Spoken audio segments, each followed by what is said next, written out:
Hello everyone, today in this video we will discuss how to install apps on Samsung Galaxy A57.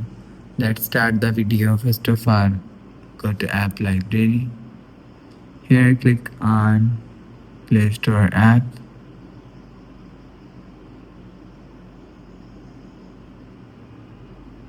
After click on Play Store app and click on search and search app. For example,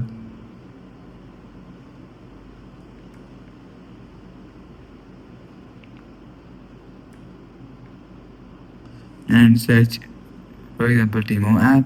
If you want to install Timo app, click on install. You will see your app is installed according to your internet connection. After install app showing on your app screen. After the process, go back to home screen. So that's how you can install apps on Samsung Galaxy A57. If you like the video, please subscribe. Thanks for watching.